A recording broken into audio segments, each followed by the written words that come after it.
नमस्कार। दिन भर की 5 बड़ी खबरों के शो सुनिए सच में आपका स्वागत है। खबरों पर आगे बढ़ने से पहले नजर डालते हैं हेडलाइंस पर। ममता बनर्जी और भतीजे में अनबन की खबरें, प्रशांत किशोर भी घेरे में। पाकिस्तान के बाद अमेरिका भी हिजाब विवाद पर बोला, भारत का पलटवार। सीए एनआरसी विरोधियों की संपत्ति कुर्क करने पर सुप्रीम कोर्ट से योगी सरकार को फटकार। उत्तराखंड में बीजेपी लौटी तो यूनिफॉर्म सिविल कोड लाएंगे, पुष्कर धामी। अमेरिका ने अपने नागरिकों को चेताया, कहा जल्द छोड़ दें यूक्रेन। अब बढ़ते हैं अपनी पहली खबर की ओर, जो पश्चिम बंगाल से है। पश्चिम बंगाल की सियासत से आज बड़ी खबर यह है कि वहां की मुख्यमंत्री और टीएमसी की प्रमुख ममता बनर्जी और उनके भतीजे अभिषेक बनर्जी में अनबन की खबरें मीडिया के गलियारों में हैं। और अभिषेक बनर्जी को लेकर यह कहा जा रहा है कि वो ये चाहते हैं कि टीएमसी के अंदर, तृणमूल कांग्रेस के अंदर एक व्यक्ति एक पद का सिद्धांत लागू हो। और इस सब के बीच में खबर यह है कि उन्होंने टीएमसी के राष्ट्रीय महासचिव के पद से इस्तीफा देने की इच्छा जताई है पार्टी के सामने। और इस मामले में ममता बनर्जी उन्हें मनाने के मूड में नहीं है, क्योंकि द टेलीग्राफ और तमाम बाकी मीडिया वेबसाइट्स पर इस तरह की खबरें हैं कि ममता बनर्जी का ये मानना है कि किसी के राजनीतिक करियर या किसी की सियासी महत्वाकांक्षाओं को पूरा करना उनकी जिम्मेदारी नहीं है। लेकिन अभिषेक बनर्जी और उनके समर्थक टीएमसी के अंदर एक व्यक्ति एक पद की नीति को लागू करना चाहते हैं। टीएमसी में कई नेता ऐसे हैं जो 2 पदों पर हैं और इसको लेकर अभिषेक बनर्जी ने विरोध जताया है। इस मामले में ममता बनर्जी ने पार्टी के बड़े नेताओं की एक बैठक बुलाई है, जो हो रही है बैठक। और ये जो ममता बनर्जी और अभिषेक बनर्जी के बीच में मतभेद की खबरें हैं, ये पिछले साल भी इस तरह की खबरें आई थी। और तब ममता बनर्जी ने जब एक व्यक्ति एक पद की बात सामने आई तो ये जो इस तरह की बातों को नजरअंदाज किया था। लेकिन अब ये कहा जा रहा है कि वो इस बारे में कोई फैसला लेना चाहती हैं, वो पार्टी में बड़े बदलाव करना चाहती हैं। और जब अभिषेक बनर्जी और उनके समर्थक एक व्यक्ति एक पद का जोरदार समर्थन कर रहे हैं, तो ऐसे वक्त में ममता बनर्जी इस मामले में कोई फैसला लेना चाहती है। और इसको लेकर अनबन ममता बनर्जी और अभिषेक बनर्जी के बीच में है। और खबर यह भी है कि ममता बनर्जी अभिषेक के अलावा जो चुनावी रणनीतिकार है प्रशांत किशोर, उनसे भी नाराज हैं। और ये भी खबर सामने आई है कि जो प्रशांत किशोर से नाराजगी है वो इस बात को लेकर है कि बंगाल के विधानसभा चुनाव में जो जीत टीएमसी को मिली थी उसका बहुत बड़ा क्रेडिट उन्होंने लेने की कोशिश की। और इस वजह से टीएमसी का जो नेतृत्व है उनसे खुश नहीं है। तो ममता बनर्जी जब से उन्होंने बंगाल विधानसभा चुनाव में जीत हासिल की, तब से वो एक एंटी बीजेपी फ्रंट बनाने के लिए तमाम विपक्षी नेताओं से मिली हैं। और वो यूपीए से इतर एक सियासी फ्रंट खड़ा करना चाहती हैं और इस फ्रंट की कयादत भी, वो लीडरशिप अपने हाथ में रखना चाहती हैं। तो ममता बनर्जी का जो प्लान है वो बंगाल से बाहर निकलकर दिल्ली की सत्ता पर मजबूत ढंग से दावेदारी करने का है। और लेकिन ऐसे में अगर टीएमसी के अंदर, क्योंकि टीएमसी का बहुत बड़ा जनाधार पश्चिम बंगाल से बाहर नहीं है, गोवा में हालांकि वो चुनाव लड़ रही है, और ऐसे में अगर टीएमसी के अंदर किसी तरह की दरार आती है, अभिषेक बनर्जी राष्ट्रीय महासचिव का अगर पद छोड़ते हैं, तो निश्चित रूप से कहीं ना कहीं इसका जो मैसेज जाएगा कि ममता बनर्जी यानी दीदी के घर में ही सब कुछ ठीक ठाक नहीं है। और ममता बनर्जी पार्टी की सर्वे सर्वा है, सुप्रीमो है, पश्चिम बंगाल के चीफ मिनिस्टर हैं। और सियासत को जानने वाला हर शख्स इस बात को समझता है कि टीएमसी के अंदर बिना ममता बनर्जी की इच्छा के पत्ता भी नहीं हिल सकता, क्योंकि वो सुप्रीमो है पार्टी की और एक मजबूत नेता के रूप में उनकी पहचान है। पिछले विधानसभा चुनाव में उन्होंने बीजेपी को एक बड़े प्रचार के बावजूद बड़ी जोरदार शिकस्त वहां पर दी थी। लेकिन अब देखना होगा कि ममता बनर्जी अभिषेक बनर्जी या प्रशांत किशोर से जो नाराजगी है, या अभिषेक से विशेषकर उनकी जो दूरियां या अनबन की जिस तरह की खबरें हैं, इस मामले को किस तरह हैंडल करती हैं। अब बढ़ेंगे अपनी दूसरी खबर की ओर।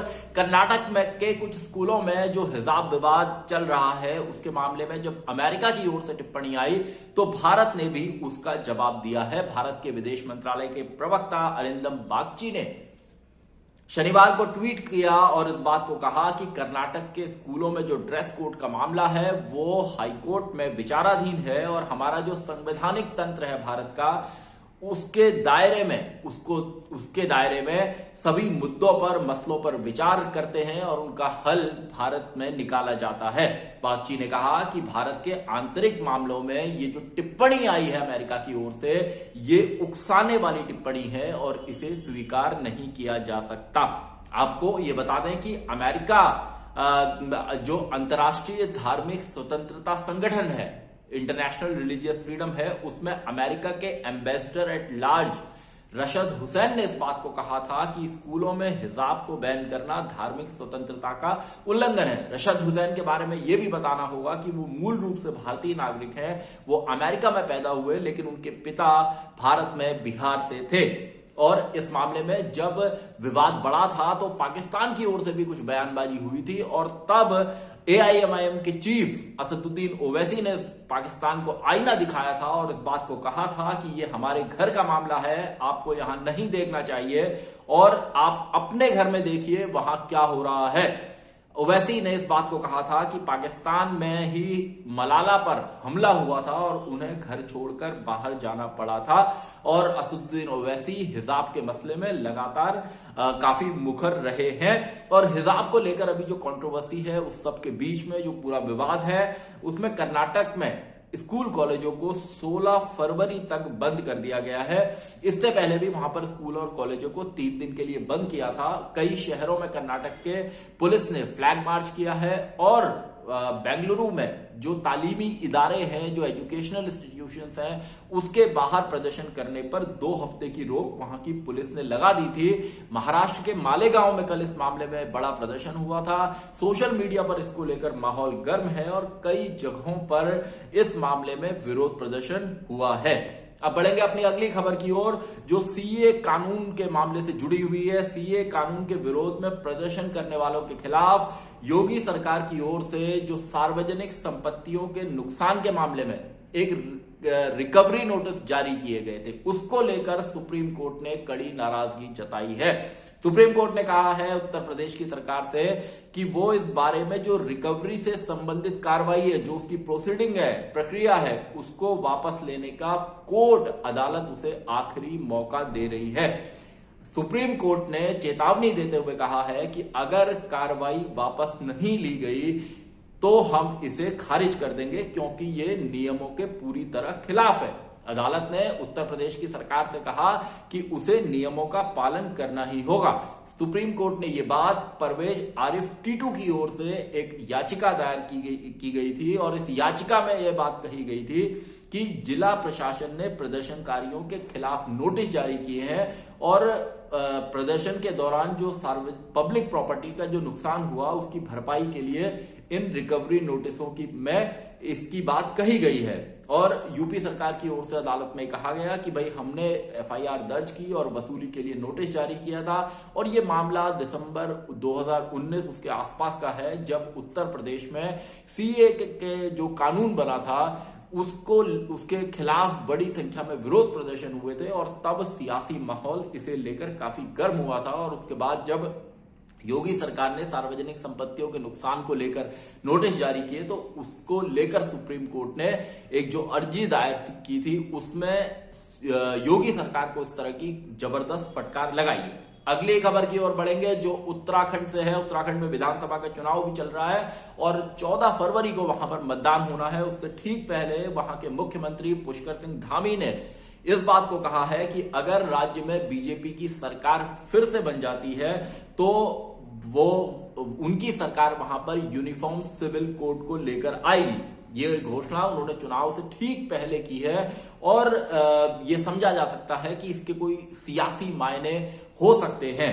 उत्तराखंड में उन्होंने इस बात को कहा है कि हमारी सरकार बनने के बाद यानी कि बीजेपी की अगर वहां पर सरकार बन जाती है तो एक यूनिफॉर्म सिविल कोड का मसौदा जो होगा उसको तैयार करने के लिए उनकी सरकार एक समिति बनाएगी और ये जो समिति होगी वो सभी लोगों के लिए विवाह, तलाक, भूमि संपत्ति और विरासत के संबंध में एक जैसे कानून बनाएगी, चाहे उनका धर्म कुछ भी हो। तो पुष्कर सिंह धामी ने ये जो बात कही है उत्तराखंड में विधानसभा चुनाव से पहले, उत्तराखंड में बता दूं कि लगभग 15% मुस्लिम आबादी है। इस राज्य में बीजेपी और कांग्रेस के बीच में इस बार जबरदस्त चुनावी मुकाबला है और तमाम सियासी सर्वे में इस बात को कहा गया है कि उत्तराखंड में जो बहुमत का आंकड़ा है 36, वहां तक पहुंचने के लिए कांग्रेस भी उसके नजदीक पहुंच रही है, भारतीय जनता पार्टी भी उसके आसपास है। तो ऐसे में चुनावी मुकाबला उत्तराखंड में बेहद दिलचस्प है और पुष्कर सिंह धामी ने यूनिफॉर्म सिविल कोड का मुद्दा उछालकर एक चुनाव से पहले एक तीर जरूर छोड़ा है और देखना होगा कि क्या इसका कोई असर या कोई फायदा वहां पर बीजेपी को मिलेगा। उत्तराखंड के बारे में यह भी कहना होगा कि इस बार वहां पर आम आदमी पार्टी भी चुनावी मुकाबले में है और मैदान की जो वहां पर सीटें हैं वहां पर बीएसपी भी बहुत सारी सीटों पर मजबूत ढंग से चुनाव लड़ रही है। हालांकि ये कहा जा रहा है कि जो बड़ा चुनावी मुकाबला है वो कांग्रेस और बीजेपी के बीच में देखने को मिल सकता है। बढ़ेंगे अपनी अगली खबर की ओर जो अमेरिका की एक चेतावनी को लेकर है। अमेरिका ने यूक्रेन में रह रहे अपने नागरिकों को चेताया है कि वो 48 घंटे के भीतर इस मुल्क को छोड़ दें। अमेरिका ने कहा है कि रूस कभी भी यूक्रेन पर हमला कर सकता है और इस तरह की खबरें लगातार मीडिया में हैं कि रशिया, रूस जो है वो यूक्रेन पर हमला कर सकता है। अमेरिका ने कहा है कि रूस का ये हमला हवाई बमबारी से शुरू हो सकता है और ऐसे में जो नागरिक उनके वहां पर हैं उनके लिए वहां से निकलना मुश्किल हो जाएगा और उनका जीवन खतरे में पड़ सकता है। हालांकि रूस इस बात से इनकार कर रहा है कि वो यूक्रेन पर किसी तरह का हमला करने जा रहा है, लेकिन यूक्रेन की जो सीमा है वहां पर लाखों रूसी सैनिक हथियार और गोला बारूद के साथ तैनात हैं और मीडिया में लगातार इस तरह की खबरें हैं कि माहौल जो है वो बेहद तनावपूर्ण हो गया है। अमेरिका ने इस बात को भी कहा है कि यूक्रेन में जो उसके दूतावास में जो काम करता है स्टाफ, वो भी वहां से तुरंत जल्द से जल्द वहां से लोग निकल जाएं और अमेरिका के बाद कई और देशों ने भी यूक्रेन में रहने वाले अपने नागरिकों के लिए अलर्ट जारी किया है और इस बात को कहा है कि उनके जो लोग हैं यूक्रेन में रहने वाले वो इस मुल्क से बाहर निकल आए। इन देशों में अमेरिका के अलावा जिन लोगों ने अलर्ट जारी किया है उनमें ब्रिटेन, ऑस्ट्रेलिया, कनाडा और नीदरलैंड भी शामिल हैं। हालांकि जो ये रशिया और यूक्रेन के बीच में जो टेंशन है, जो तनाव है, जो युद्ध की ओर बढ़ती हुई दिखाई दे रहा है, उसमें दुनिया के तमाम देशों की ये कोशिश है कि ये जो तनाव है ये कम हो जाए और जो युद्ध की ओर हालात बन रहे हैं वैसे हालात अब ना बने। अमेरिकी राष्ट्रपति जो बाइडेन और फ्रांस के जो राष्ट्रपति हैं इमैनुअल मैक्रों, वो लगातार रूस के राष्ट्रपति व्लादिमीर पुतिन से इस मामले में ये कहा जा रहा है कि वो संपर्क में है, बातचीत पूरी कर रहे हैं और निश्चित रूप से उनकी कोशिश ये है कि युद्ध जैसे हालात जो बन रहे हैं उनको टाला जा सके। निश्चित रूप से अगर रशिया और यूक्रेन में किसी तरह की भिड़ंत होती है, युद्ध एक बार होता है, तो इस एक दुनिया भर के लिए एक बहुत बड़ा संकट होगा और इसे टालने की भी कोशिशें लगातार दुनिया के तमाम देशों की ओर से जारी है। और अभी जो खबरें हैं, ताजा खबरें इस मामले में, वो यही हैं कि रूस ने यूक्रेन को कई मोर्चों पर घेर लिया है और ये हम जानते हैं कि हथियारों के मामले में रूस दुनिया की बहुत बड़ी ताकत है और ऐसा कहा जा रहा है कि यूक्रेन का उसके सामने टिकना मुश्किल होगा। हालांकि अमेरिका और यूरोप के जो देश हैं वो यूक्रेन के साथ हैं और उन्होंने चेताया है कि रशिया किसी तरह का हमला यूक्रेन पर ना करे, वरना अमेरिका और यूरोपीय देश भी इसका जोरदार जवाब देंगे। सुनिए सच में आज की 5 बड़ी खबरें और उनके विश्लेषण में इतना ही। ऐसी ही और खबरों के साथ और उनके ताजा तरीन विश्लेषण के साथ फिर आपसे मुलाकात होगी इसी कार्यक्रम में। धन्यवाद, नमस्कार। सत्य हिंदी का ऐप डाउनलोड करें गूगल प्ले स्टोर पर।